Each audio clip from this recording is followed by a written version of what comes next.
Okay. Yeah. Is it ethical for therapists to give advice? What's the difference between advice giving and information sharing? Very grey area, advice giving and sharing information. Is that the question? Information sharing. Yeah, what's the difference? What's the difference? And is advice giving healthy? So That's I'll the go question. back to level 2 in counselling. Helping strategies continuum. But you do not give advice, do you? It's not for us to give advice. This is what I think. This is what I think you should do. Who am I to say this is what would work for you? Mm-hmm.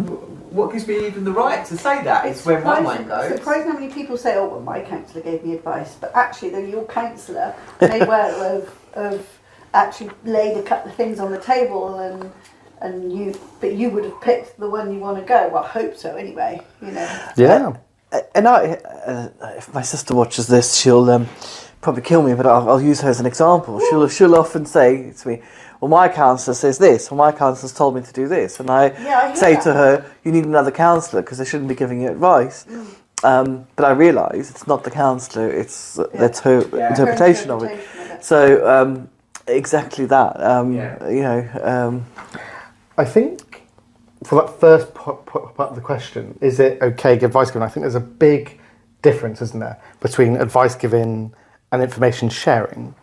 I think if we're looking in that classic sense of advice giving, it's I'm telling you what to do. If we look at the classic description of the word advice. Information sharing is making things available, and then, as you said, what do you think? Do you want to go with A? Do you want to go B? Or do you want to go with C? Do you think any of those things aren't appropriate? What do you think, given the autonomy back? More available things Absolutely. that the client hasn't thought of. Absolutely. That's not you telling them what to do. Absolutely. But then I suppose there's a whole different argument of advice. What is advice giving? Because you could argue, just the fact that someone coming to a session and talking through things, there's a form of advice in there, isn't there? They're coming for some support through, work out the next steps. There's an argument that actually that could be called advice giving. Well, and it does get called advice giving, Yeah. Well, yeah, by clients, yeah. A lot of clients leave thinking they've had advice. Yeah. so it's in the room, isn't it? Yeah. And what about things like signposting? Yeah. Is that advice, or is that does sometimes, you know, if a client comes in and they go, oh, I'm about to be made homeless and I don't know where to do, what to go, you might ask them what they've done, and you might say, well, you know, have you tried any of the homeless providers? Yeah. You know, is that advice? Is that signposting? Is it I don't know. Well, here's a sheet of paper with a whole load of useful phone numbers on it. See, I think that would be for the benefit of the client, but is that going against? But if There's the conflict. There's the conflict. Yeah, because ethically, so we say we're talking about autonomy here, aren't we? Yeah. That's give them a list of numbers, they can choose whether to read them or not. But I guess the difference would be, well, I'll call this person for you now. Yeah. That would be a directive, and but that's very different. It feels different when you say that. Yeah. Can I just throw a spanner in the works here? Has anyone ever set homework in their sessions? Absolutely. Yeah, to watch that movie. Yeah, is that not directive? Is that not? Yeah. Is that not? We're talking. Is directive the same as giving advice? But you're advising them to watch a film. Oh, play on words. This is also this is all semantics, and that's where it gets all confusing, isn't it? That's where the grey comes There's in. your point come through. Yeah. Really. I advise you to watch Inside Out the movie. Yeah. I mean, I encourage you to watch Inside Out the movie. Is it the same thing? I would invite you. Yeah. I'm trying to wriggle out of it now, but is that advice? I know, because I do a lot of no-send letters where they're appropriate. I think they're really helpful, useful tools. And if you don't know what they are, research them. There's lots of information out there on no-send letters. I suggest that you research them. No, I don't know. Yes, so thank you. If you feel it's beneficial for yourself, then there's lots of information out there. But when I say about no-send letters, I do put that caveat in. You know, here's a thing which is helpful to a lot of people. You can choose to. I'm not forcing you to do it, but it's something you can do that might be helpful for you. Yeah. The key bit about the phrasing is this is something that can help. But it's up to you if you want to. You're the expert in you. You know Sometimes this is something. this helps here. But it's almost like sounds like we're trying to wriggle out. It does, yeah, absolutely, yeah. Changing the wording. Yeah, but absolutely, So and that's the thing. great to debate it. It was great debate, and actually, organisations are probably the worst people for it because they have a structure. So they have, client comes into therapy or treatment, depending what they call it. This is what's going to happen. They're going to do these certain assignments. What if they don't want to do them? Yeah. Should they have a choice? And this comes up time and time again. It works. And then an agency in an agency setting, it could be they haven't done what they haven't done what they're not working to the program, so therefore should they be here? And actually my argument is 100% because they know what they want.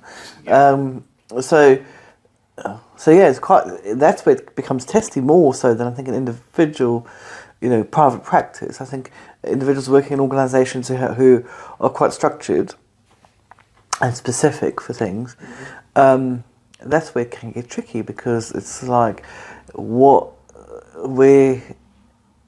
much say does the client really have?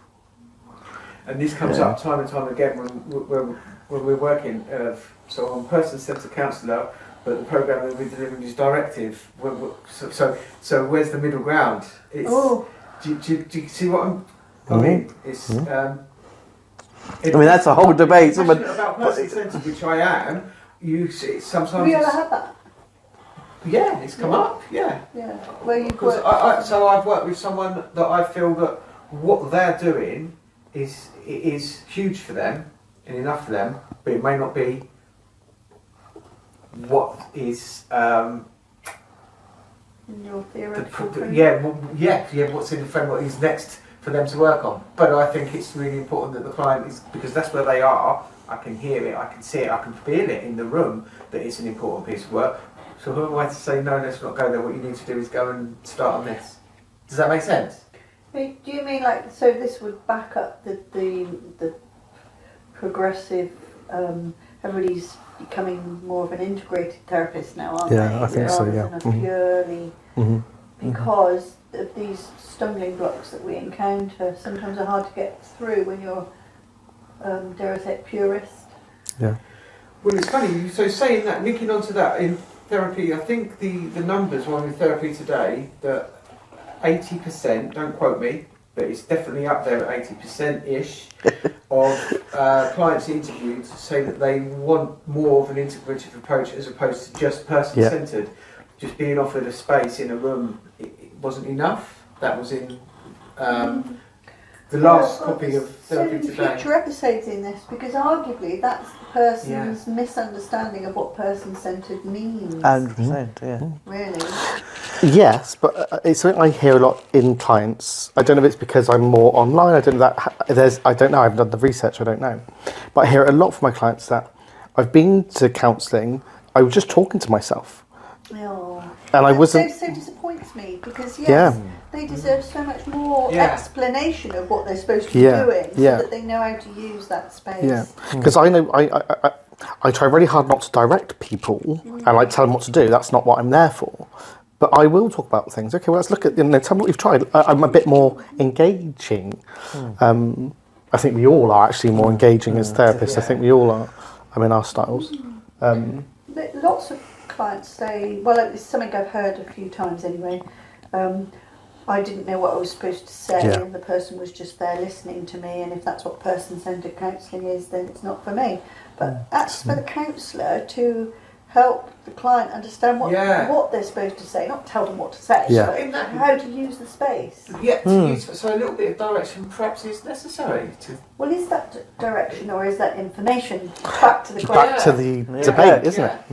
I suppose it comes back down to wanting the best for the client, doesn't it? But how do we know what the client's thinking? And how do we know what we advise is the best for the client? If we say, this may be useful to well, again, another episode. How do we explain? How do you explain to a client how to use the space that they now find themselves in now they've come to see you?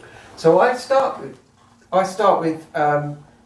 first of all, here and now, bringing the issues that they want to discuss and what they want to talk about, contracting around its confidential space to start with. So feel free to hopefully, not judgment, and I go from there to start with. I don't think there's any. I wouldn't direct necessarily. So I'm the slightly resistant client in the room. So what does that mean I'm supposed to say? So what were you coming to counselling for? What was it that you wanted to look at? Okay, so I could say what that is. Yeah. But then if you're just going to listen to me, how is that supposed to help me? Okay.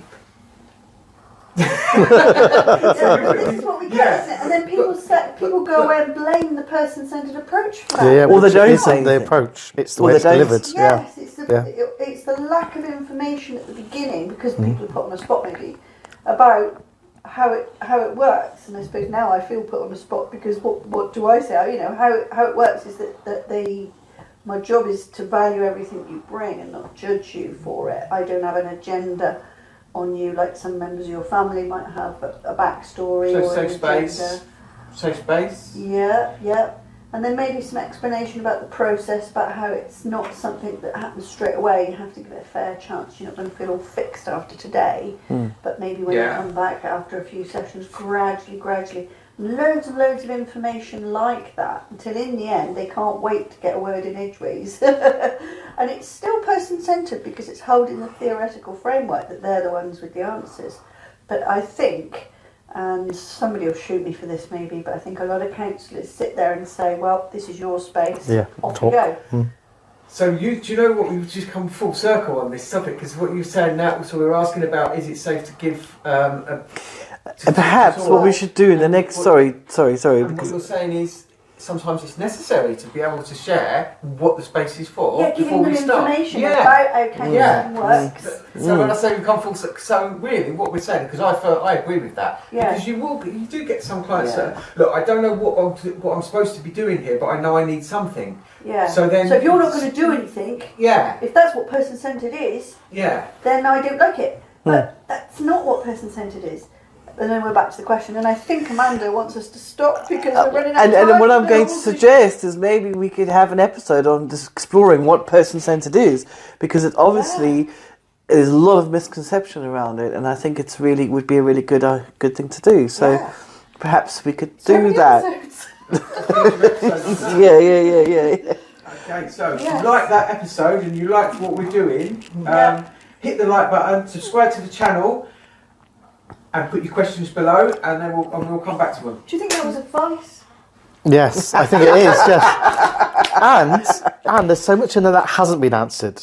We haven't. You nearly shot him. Yeah, I put it to you. Yeah. There's so much that hasn't been answered in that. Then actually, let us know what you want to know in more detail, because we're going to have to do several from this. I think this is such a packed session or episode. Grey area, it really is. I think, but I No, it was good, but because I think about, because then I'm having to censor.